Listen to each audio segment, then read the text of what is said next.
Good morning. Good morning. And it's great to be in a wonderful state of Michigan. And most importantly, it's fantastic to see all of your smiling faces. This is the first in-person Symposium for Dysphonia International. And just a couple of side comments. We actually booked this hotel in 2019 for our symposium in 2020. But the little bitty bugs that were floating around kind of put everything on hold for basically 3-4 years. So we're here, and it's fantastic to see all of you and welcome all of you to our symposium today. We have a terrific lineup of speakers. There'll be lots of opportunities to ask questions and talk to the different experts who we are so fortunate to have in our community. Can you hear me? Well, I'm being told that things may not be working quite up to. Okay, how about that, Tom? All good? All righty, thanks. So, lots of opportunities during the day to talk with our speakers and the people who we are so fortunate to have who take care of us as people with voice conditions. So, it's a bit of a bittersweet symposium that we have today. 4 years ago, our founding president was certainly still with us, and very much so. My good friend, Larry Kalasa, who unfortunately is no longer with us. And I can tell you for sure that as I look at my shoulder, my brother and dear friend is sitting there. So he is very much with us in spirit here today and this week for all of our meetings. So I'm going to ask each of you to stand for a moment, and let's remember Larry and his family.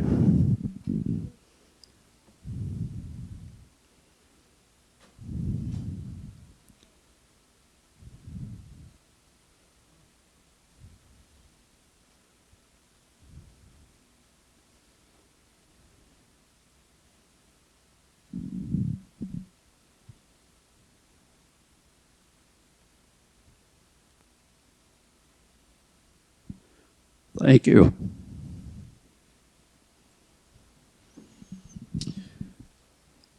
Okay, I'm going to take a couple of minutes and tell you a little bit about our organization.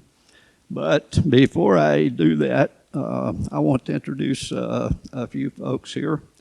I'm going to introduce you first to our board of directors, who I am so proud of and the opportunity to work with for a number of years. And these are just terrific folks, and they are truly volunteers who give their time and their effort and their resources to help us and keep this organization going. So as I introduce each of our board members, I'd ask each one of you to stand and be recognized. First of all is our new vice president elected this week, Miss Susan Beck. And Susan lives in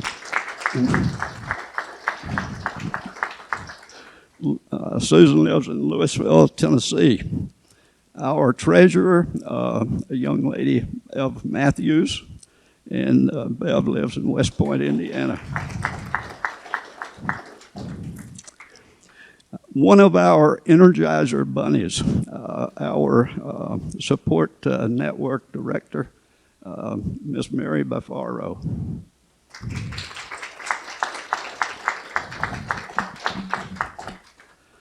And we're extremely pleased to have one of your local folks here in Michigan on our board of directors, Minister Dennis Cassetta.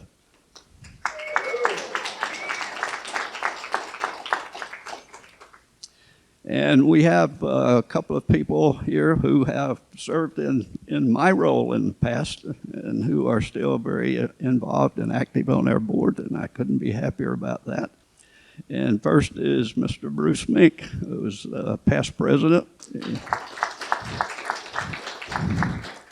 And Bruce lives in Columbine Valley, Colorado.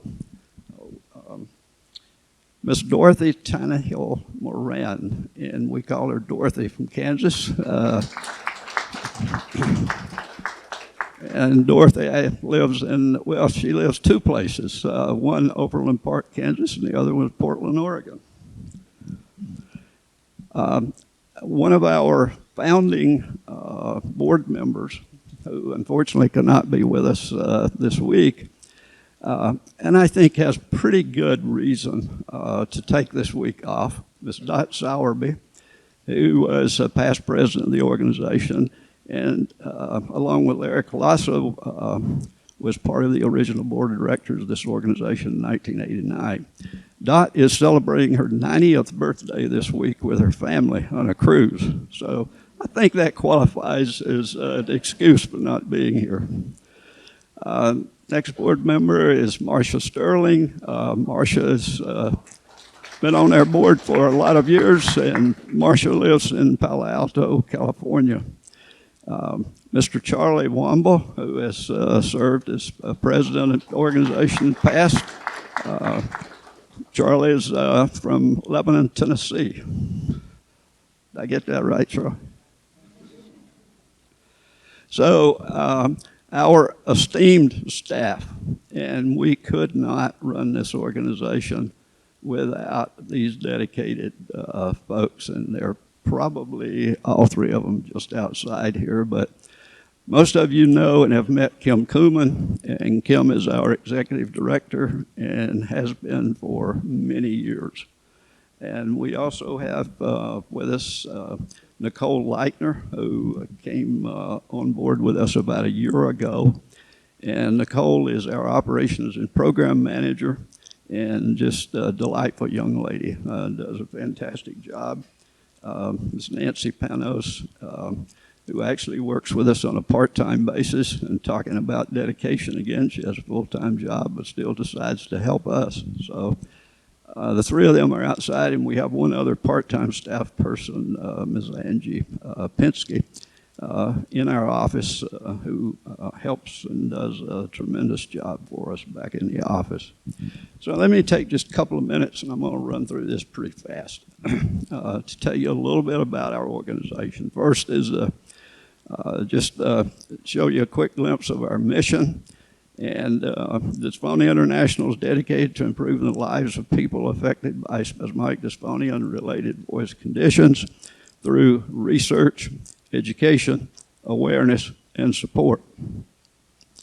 And our vision, and this is something that we put in place several years ago. I personally think every organization has to have a vision, and ours is to ensure the ongoing viability of the organization, Dysphonia International, that will continue to lead the effort to eradicate spasmodic dysphonia and related voice conditions. A couple of comments about our research program and efforts there. We spend a lot of time encouraging and trying to engage researchers, and I'll touch on that just a bit more as I talk here. But one of the ways we do that is through travel awards. And we started that several years ago, actually, with Fall Voice Conference. And it's a great program because it gives us an opportunity to help particularly young researchers attend those conferences. And it's interesting over the years how that then has worked into some of those people actually becoming researchers, and certainly being a very valuable part of the healthcare community that we work with so closely. We also very much encourage research in different ways, and we provide funding for research. And the way we essentially do that is what we call through seed grants, where we want to help researchers basically get their project up and going, get it started, and then hopefully the results from their work will allow them to go to NIH and apply for much larger grants, which they need to continue that type of work, because as all of you guys know, research is not cheap. And one of the things we are going to do later this year is we're going to have a investigative or research workshop with all the researchers who we have funded over the years. And the idea is basically to promote collaboration, and that is something that has worked extremely well for us. And here are some of the organizations, the professional associations that we provide those travel awards for. In our education and awareness, clearly a major part of that is our website, dysphonia.org.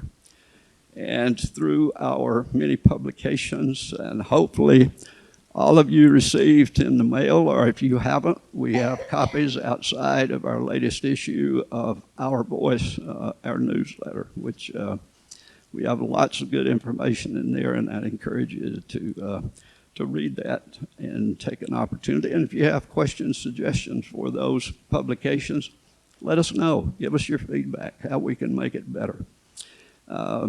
Various other points of information and ways we try to communicate with all of you across our entire community and keep everybody updated. And of course, we're very active on social media. Support is a major part of our organization, has been since the beginning in 1989. And this is a dynamic number. It changes as groups form, and for whatever reason, sometimes the groups will kind of fade away for a short period of time. So we have support groups, and then area contact leaders all across the country.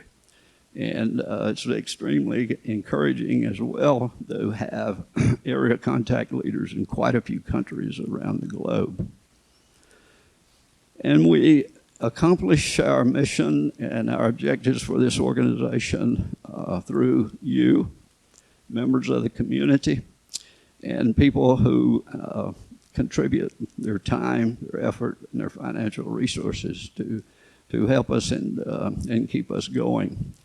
And again, as I commented earlier, our board of directors, all of our support network leaders are all volunteers.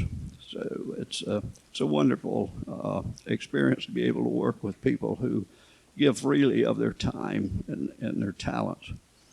And just a quick comment, when you donate to our organization, 88 cents of every dollar goes to our program. So we run a pretty lean organization. Sometimes I worry that maybe a little bit too lean, but it's efficient. And again, through a help of a lot of volunteers, makes it possible. So where do we go from here? We want to certainly continue to increase our programs, include more people, not only U.S., but around the globe. And obviously, we want to increase our funding for research, because that is the bottom line of how we figure out what not only spasmodic dysphonia, but so many of these other voice conditions, what's the real cause. And if we have a better handle on the cause, then we certainly can look to develop better treatment options. And I'm convinced that we're going to see a lot of those treatment options as we go forward in the future. So, again, thank you for being here. Hope you have a wonderful day. Take advantage of the opportunity in asking the questions.